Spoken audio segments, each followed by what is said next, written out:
It's time for the Wednesday edition of the North Shore Drive podcast. The Steelers have a new offensive coordinator in Arthur Smith. We'll talk about all the ins there as far as what he brings to the table, what the Steelers offense needs to look like when they do take the field with him at OC, and coaching hires, because behind him there might need some new staff changes on offense. All that here and more in the North Shore Drive podcast from the Pittsburgh Post-Gazette. Chris Carter, Brian Batko. Let's get into it.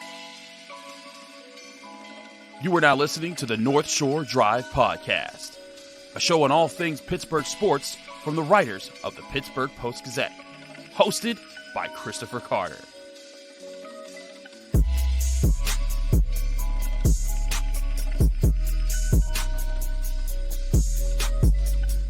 Hello and welcome to the North Shore Drive podcast from the Pittsburgh Post-Gazette. I'm your host, Chris Carter, here with Brian Batko. We're talking all things Steelers, as the Steelers do have their new offensive coordinator, Arthur Smith. What are our thoughts on that? We'll give that to you here on the show shortly. As always, you can find this show on your favorite podcasting apps and on YouTube. Like this video if you enjoy it. Subscribe to this channel to get all of your daily content from the Pittsburgh Post-Gazette. And the show is brought to you by Mike's Beer Bar, the best bar in all of Pittsburgh. When you go to Mike's Beer Bar, they have over 500 different available beers. 300 of those beers are from the local area. 80 of those local beers are available on tap, and you could try out all the different types of beers that they have there, sampling new ones, and they're bringing new ones in and out every single week so that you're never running out of options when you go to Mike's Beer Bar. They have over 20 televisions to watch whatever sporting event that you want, and they have amazing food like steak on a stone, where you choose your choice cut of steak. It's brought out to you heated stone. Every time you cut up a piece, you press it into the stone, and that's how you choose how well done you want every bite of your steak. Go to Mike's Beer Bar, the best bar in all of Pittsburgh. When you get there, tell them Chris sent you. Brian, we now know it's Arthur Smith. He was interviewed. We kind of briefly chatted about the candidates and everything. Your general reaction to the decision to hire Arthur Smith? He's not old. He's 41, but he's not one of the young hot shot Sean McVay, Kyle Shanahanites that some people were wanting. Yeah, and I think he himself jokes that he's been going gray since he was in his 20s, and it was Matt LaFleur of the Packers, who was the offensive coordinator in Tennessee in 2018, who was replaced by Arthur Smith in that role. They're good friends, but he jokes that Arthur Smith is needed just for men for a long time. So, I'll say this much: the more I look into the guy, his personality, his background, seems like a very likable coach, and that's important. That jibes with a lot of what I've read from the end of days in Atlanta, where Arthur Blank, the Falcons owner, I mean, he's known as a classy guy to begin with, but both he and the team CEO Rich McKay were very complimentary of Smith, even as they fired him, and a lot of the players the next day in the locker room were appreciative that Smith sort of met with them as a team and addressed them one final time before he was out the door. So it doesn't seem like he lost his job in Atlanta through a lot of dysfunction. Arthur Blank, again, the Falcons owner, said he applauds Smith and the staff and the players. He says he never lost the locker room. He's been around teams where you hear about that, and he doesn't think that's what went on there. But still, they did get rid of him. They wanted a change. So it's a little bit like the Steelers, getting a guy who is not coming off a good tenure in his most recent spot. But, by all accounts, maybe you'd have preconceived notions about a guy whose dad is a billionaire and the founder of FedEx, and it's probably, not needed to hurt for much in his life. But, he's gone through some adversity in college. A player at North Carolina, he had a lot of injuries that hampered his collegiate career. But it seems like he's really wanted to kind of make his own name for himself in the football world. He was determined to earn a scholarship, so he didn't have to have his way paid by his dad. He was initially he got his NFL start on Washington's staff under Joe Gibbs, where his dad was a minority owner, and they played at FedEx Field.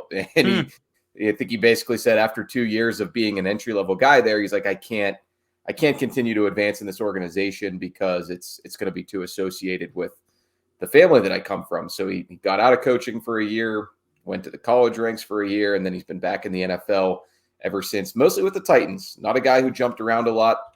Sort of interesting that he coached under Mike Mularkey, Mike Munchak, Mike Vrabel, and Ken Whisenhunt in Tennessee. So all Steelers connections there. But he seems like somebody who's going to, bring a certain amount of gravitas to this role. And I think you kind of need that right now on the offensive side of the ball with the Steelers. Most of all, these guys just want a system that's going to produce points and victories. But with some of the tomfoolery we saw in 2023, you also might need somebody who's sat in the head coach chair and dealt with some of those trials and tribulations, and maybe can strike a certain tone with a young group that needs it.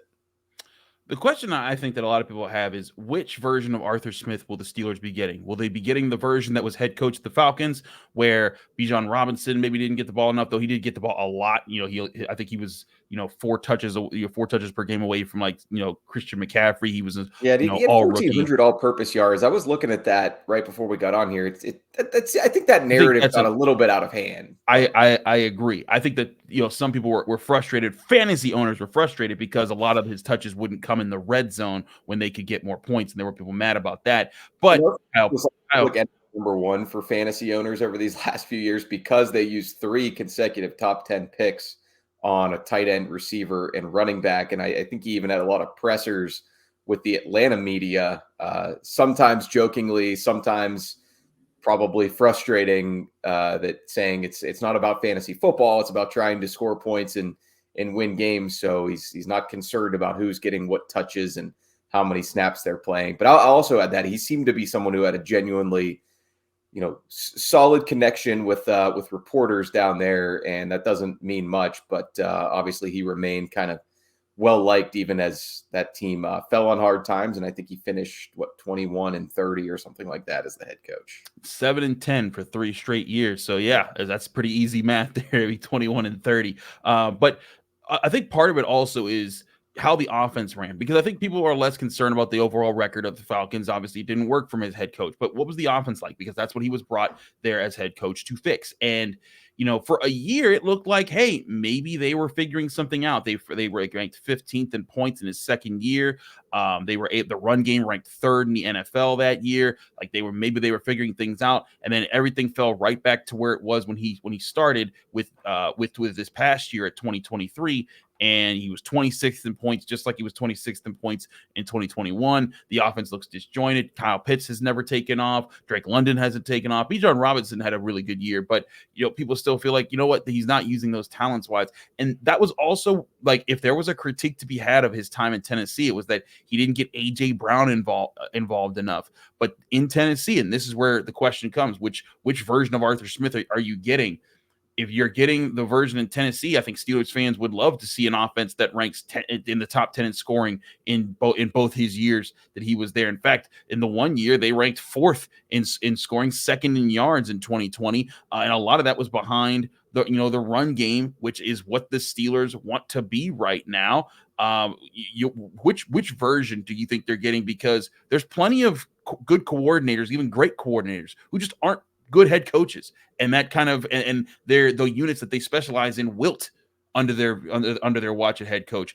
Is there a chance that the Steelers are getting the real OC version that was successful from Arthur Smith, or do you see similar problems in Atlanta carrying over? I mean, it's hard to say. I think it's always going to be something that follows him. Was how easy was the job when it's simply hand the ball to Derrick Henry and watch him explode through the line and beat everybody to the end zone. That there's, I think, a modicum of truth in that, although Henry didn't necessarily take off and become the Derrick Henry we know and love watching today until Smith got into that role. That's where I was going with that. Now, how much of that was his own doing and his design versus Mike Vrabel being like, all right, guys, cut the crap. Like, we have a mutant here. Give him the ball 300 times in a season. That there was a head coach there above him too, more of a defensive-minded one, but still somebody else who was setting the agenda nonetheless. And when Smith got the chance to do that in Atlanta, it didn't go as well as everybody thought. But I think it's encouraging that there were expectations for him with the Falcons that went unfulfilled. A lot of smart football minds, former coaches, players really thought that was a hire that was going to result in big things down there in the NFC South. And there was a lot of talk of, man, imagine what he's going to do with all these playmakers. Initially, it was Matt Ryan at quarterback. He may have been washed. That's sort of a tricky situation there for a new head coach to come into. But there was a lot of belief that he was going to get it right. And I think if you want to feel like, hey, the 19-20 with the Titans. Smith is what you're getting in Pittsburgh. You can chalk up a lot of it to they just didn't have a quarterback, especially these last couple years. He's swapping in Marcus Mariota, Desmond Ridder. Last season it was Taylor Heineke in and out. Like, maybe some indecisiveness on his part, but the guy was just trying to get it right. And how much of that was his, misevaluation of Ridder versus the GM Terry Fontenot? Those are the kind of palace intrigue things that you never fully know. But I think there was a report out there too that in that final meeting with the Falcons decision makers, Arthur Smith was kind of like, just give me one more year. We'll get a different QB in there and see what we've got. And they didn't ultimately go that way. But yeah, I mean, that's kind of what you need to bank on if you're the Steelers. And conversely, knowing that there's not exactly a Pro Bowl caliber, let alone all pro caliber quarterback on this roster right now, we think what was his plan when he went in there those interviews with Mike Tomlin and company, and what made them so comfortable and confident that he's going to be the right guy for this, given the way his offense didn't flourish these last few years under a few different passers.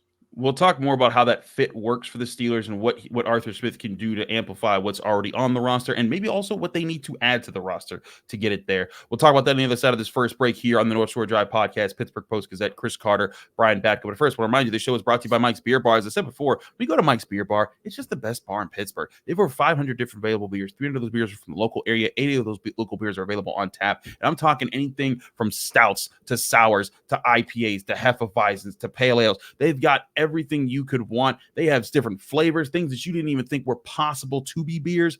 They have there. That's why you got to go to Mike's Beer Bar. It's a perfect place if you want to catch all the sports action on a big sports night. Penguins playing away, can't get out of town. Guess what? You can go to Mike's Beer Bar, enjoy all the different available beers. While they have again over 20 televisions to view whatever you want. While hockey's going on, you could be checking out NBA, college basketball, anything that you want. Heck, you could go there for the Super Bowl and get a lot of action there. It's all there at Mike's Beer Bar, the best bar in all of Pittsburgh. And again, they have amazing meals like the steak on a stone. They also have seafood on a stone. Great options. Go to Mike's Beer Bar today. It's on Federal Street, right across the street from PNC Park. When you get there, tell them Chris sent you.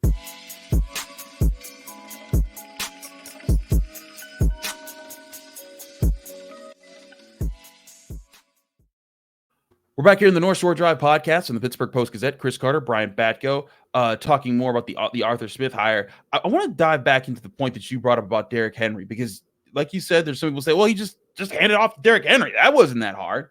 But Derrick Henry went from averaging at best 66 yards per game to over 100 yards per game, leading the NFL in both the years with Arthur Smith there as offensive coordinator. And those are the only times that he's led the NFL in rushing, were those 2 years that Arthur Smith was there. And it's also the only times that he's averaged over 5 yards per carry was in those 2 years there. And you look at even just the touchdown production. He had 16 touchdowns and 17 touchdowns in those back-to-back years. The most he's ever had in any other season was 13 in 2022.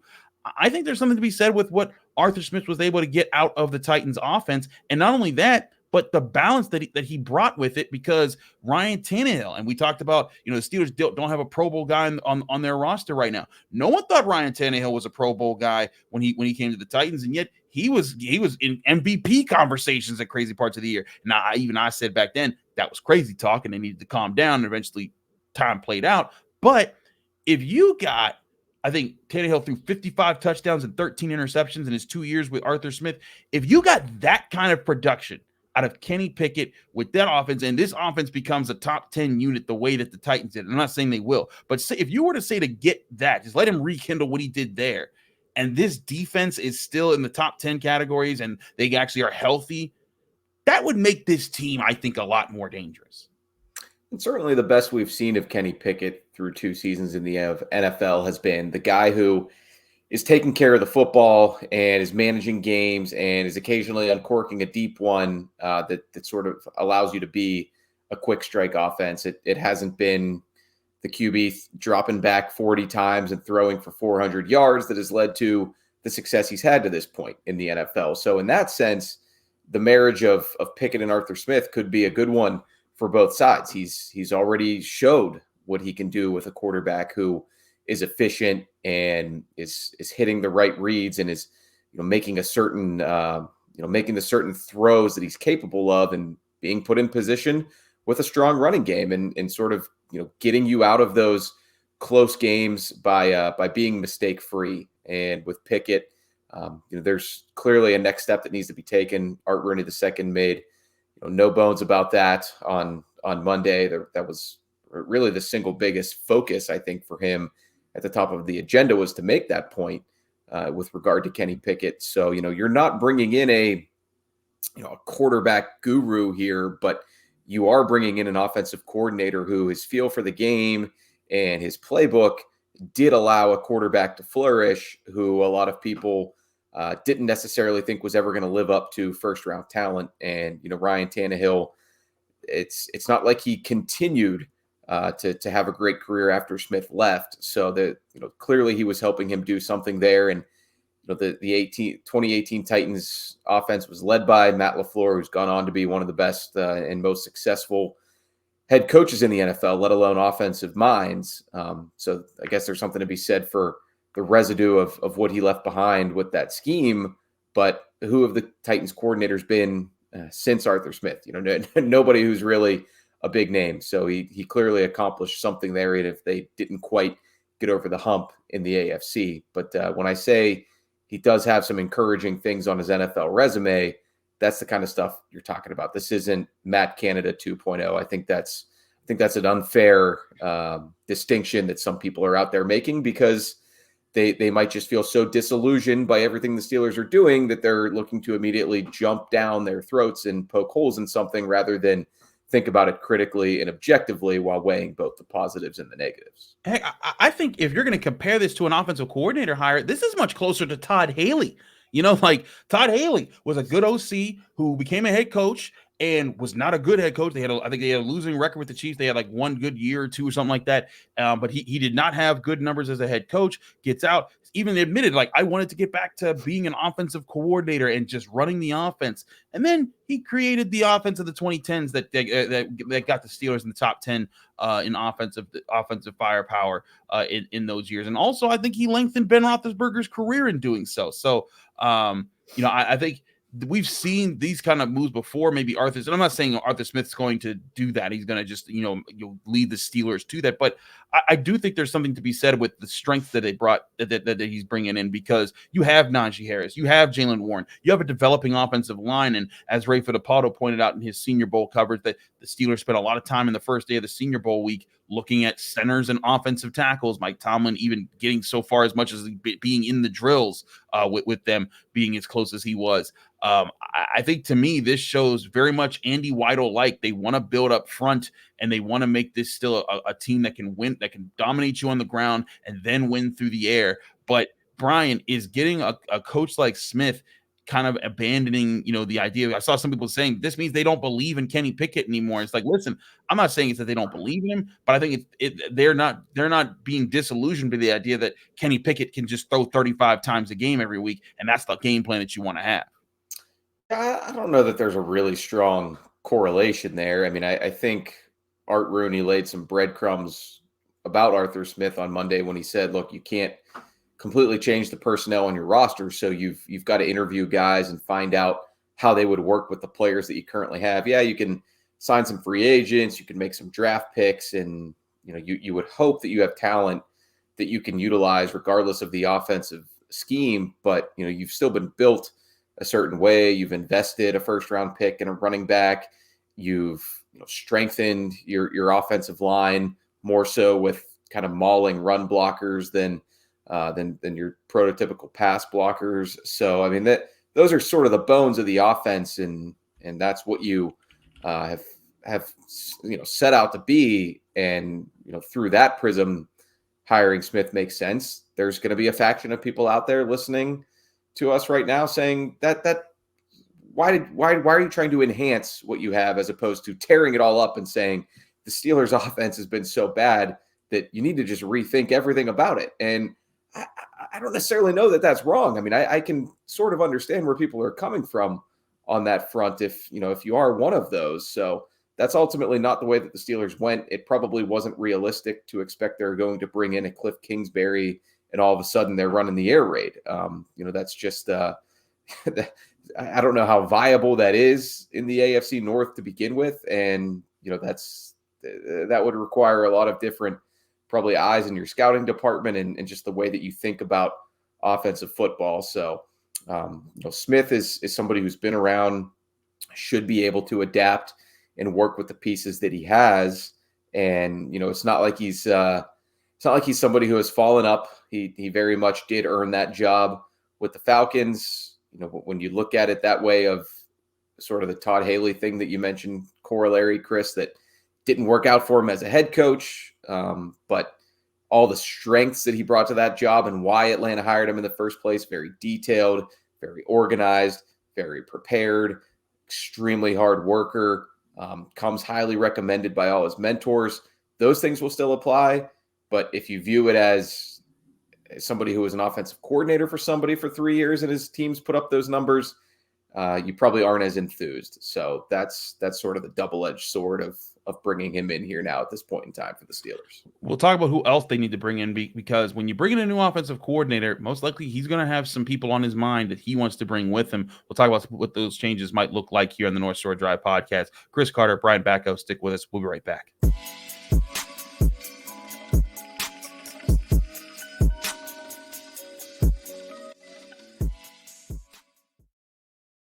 Back here on the North Shore Drive podcast from the Pittsburgh Post-Gazette, Chris Carter, Brian Batko. Brian, let's talk about what the Steelers have to do behind Arthur Smith, because now that he's hired, we know Mike Sullivan was interviewing with the Raiders and all this other stuff, and there's all these, there's going to be moves that happen. Is there Saints anyone as on well? Talk to Mike Sullivan. That's true, Saints as well. Is there anyone on this staff that you think either A, will stay, and B, needs to stay? I think when you hire somebody like Arthur Smith, has the offensive coordinator experience, has the play caller experience, in the last 5 seasons, he has been calling all the shots for an offense, whether it was Tennessee or Atlanta. I don't think you want to micromanage him from this point. I think you kind of just need to let him cook, tell him, hey, make sure you go get the right assistance that you need to teach your offense and, work well with you and what your vision is. Now, if some of those guys are already on our staff and you talk to them and you decide, yeah, this will work for me, then great. Go ahead and do that, because they have prior relationships with the returning players.